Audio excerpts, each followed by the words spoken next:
something has to change. But I don't know who knew what. I'm thinking, why doesn't it just come out there then? You know, I knew, and I'm hearing everybody else is saying they've only just found out. It's fake. There was an adverse finding of trace substance in one of Conor Benn's VADA tests. Both guys for this fight signed up to various different agencies. Desperately attempted murder, and they wanted me to be an accomplice to it. They were asking me to take money to come onto the DAZN and be a... Conor Benn has once again failed a drug test ahead of his rematch with Chris Eubank Jr., and the uproar is completely justified. This marks his third positive result, and it couldn't have come at a worse time, just 1 week before the fight. Fans are outraged, questioning how Benn keeps finding himself in the same scandal. Meanwhile, Chris Eubank Jr. now stands out as the disciplined, clean professional in this heated rivalry, a complete reversal of public perception. At this point, Benn's legacy isn't being defined by his power or performances, it's being overshadowed by controversy. I always say, it don't matter what drugs you take, it doesn't make you a better fighter. It might make you stronger, might make you fit. It doesn't make you a better fighter. That's proof. You know, so until more news comes out, you just got to... Right now, Eddie Hearn is the one doing all the talking, and for good reason. The pressure is on. You can feel it in every statement. He's addressing every angle, every rumor, trying to stay one step ahead of the outrage. But no matter how carefully he chooses his words, it's clear that Conor Benn's third positive test has put Eddie in the hottest seat of his career. He's talking more than anyone else because he has to. And behind every polished sentence, you can hear the tension. At the moment, the British Boxing Board of Control aren't. So we have to speak with them, deal with the legal situation and see where it lands. And this is quite fresh. Obviously, I don't even think it's 30 minutes. I think it's more like 10 or 15 minutes since that. And, you know. And while Eddie Hearn struggles to steady the narrative, Chris Eubank Jr. delivers his reaction with complete clarity. There's no panic, no confusion, just pure confidence. Eubank Jr. stands tall, reminding everyone that he's the clean athlete in this rivalry. While Conor Benn keeps failing tests, Chris proudly points out that he's never failed a single one, even taking tests while on holiday. His tone says everything. Eubank doesn't need to shout or defend himself. He feels vindicated while Benn looks completely exposed. It's a shame, man. You know, it's a shame that we have something now that kind of muddies the story, if anything.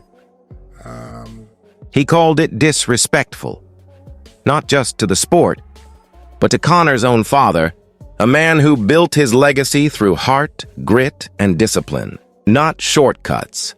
Hearing that kind of criticism from a respected champion reveals just how deep the disappointment runs across the boxing world. Meanwhile, Chris Eubank Jr. remains untouched, his reputation rising by the minute. In a rivalry once clouded by controversy, Eubank now stands as the symbol of professionalism, while Conor Benn's credibility continues to crumble. So from a business perspective, it kind of makes sense because everybody gets paid. But is Derek Chisora a real threat to Tyson Fury? Absolutely not. Absolutely not. Is Tyson Fury going to steamroll him and beat him again? I'll put my house on. John Fury tried to stay neutral, but even he couldn't hide how serious this situation looks.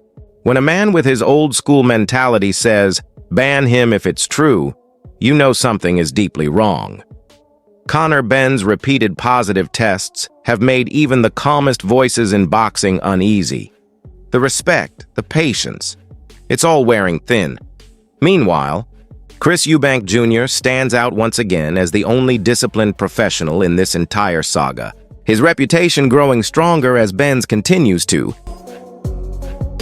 Gareth A. Davies revealed the most alarming detail yet 14 different supplements were reportedly found in Conor Benn's system, with a doping expert already digging into the analysis. This isn't a minor mistake or a misunderstood test result. It sounds like a pattern, a routine of shortcuts, and given Conor's past, it only deepens the cloud of suspicion surrounding him. Meanwhile, Chris Eubank Jr. continues to look cleaner, calmer, and more composed than ever, watching his rival's downfall unfold while his own credibility climbs higher. And give Deontay Wilder another shot and Joshua, because none of them's worthy of it. None of them. And I've said it first, he doesn't need the money. He's won everything. If they're not proper fighting men, let them get on. Jog on, my friend. You think either one of them makes their way back to a world title? Who? Yeah, Wilder. As the discussion heats up, a former world champion adds even more fire to the storm. Carl Frampton takes the gloves off completely, calling for lifetime bans for fighters like Conor Benn, saying they put lives at risk every time they step into the ring under suspicion. When someone with Frampton's stature speaks that strongly, it hits different. His words don't just criticize, they condemn, and the damage to Benn's name becomes almost irreversible. Meanwhile, Chris Eubank Jr. emerges looking even more honorable, the fighter who stayed clean, disciplined, and true to the sport, now standing miles above his rival in both reputation and respect. This morning, I'm just slowly coming up. One of my colleagues, Jeremy Wilson's doing it for the Telegraph. He's the drugs expert or the doping expert on the desk, and I think there was something like 14 supplements that he was using. Nelson's words hit Conor Benn like a clean shot to the ribs. He's spelling out the truth the entire boxing world already sees. Despite all the substances Benn has been caught using, none of them made him a smarter fighter. No shortcut teaches timing. No pill builds natural reflexes. No banned supplement replaces true skill. And that's exactly why Conor looks even more foolish now. 3 failed tests. Yet no real improvement in the ring. No sign of elite fight IQ. Nelson's message is simple. Benn cheated and still never reached the level he dreamed of. Meanwhile, Chris Eubank Jr. stands tall, the fighter who relied only on work ethic, discipline, and genuine boxing intelligence. In this rivalry, he doesn't just win in the ring, he wins in character. The Conor failed a drug test. That is a fact. It's not been denied anywhere. There's lots of talk about, let's see how this works out, and he's entitled to get his day and so forth. Well, it should be dealt with very quickly. Dave Coldwell perfectly captures what the public feels right now. Before anyone even looks at the evidence, the first reaction is shock, disbelief, and pure anger. Because this isn't some one-off mistake from Conor Benn. Fans have seen it before. He's failed tests in the past, and now another positive result shows up at the worst possible moment. Tries to stay objective, to say, let's wait for the facts. But even he can't hide the frustration. How many times can this happen before people finally stop giving Benn the benefit of the doubt?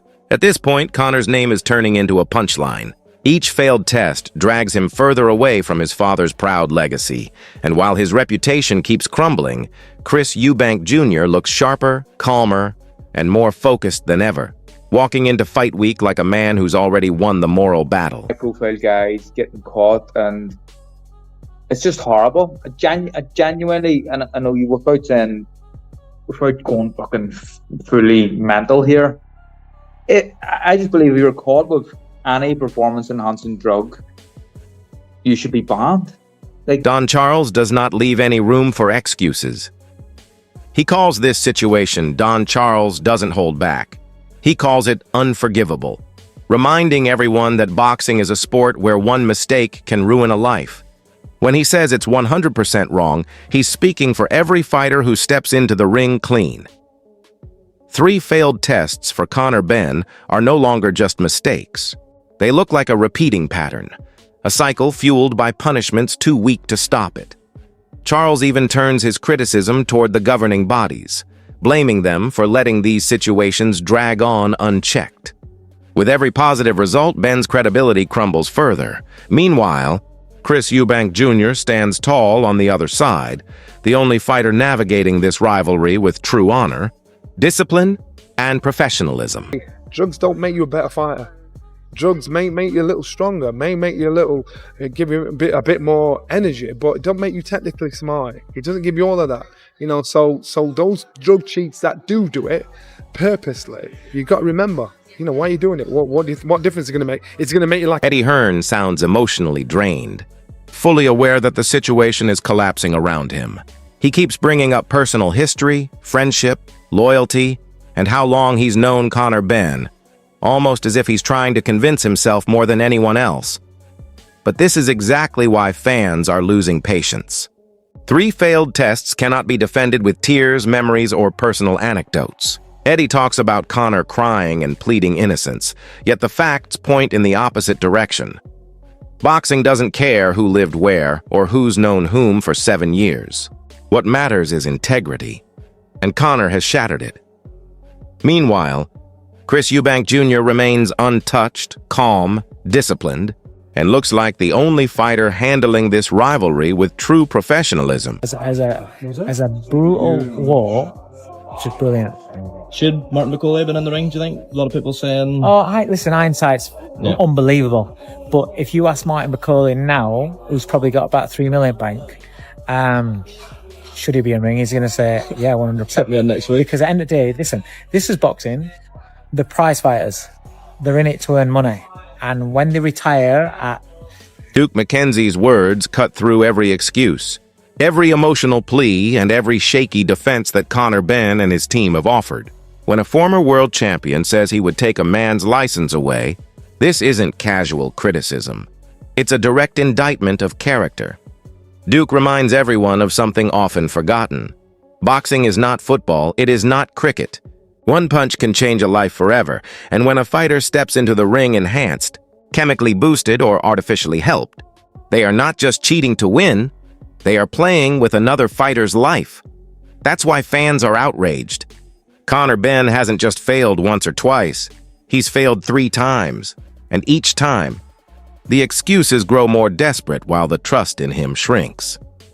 Meanwhile, Chris Eubank Jr. continues to stand tall, building his image as the clean athlete who shows up, passes every test, and fights on merit, skill, and discipline, not supplements. Duke McKenzie's message is simple.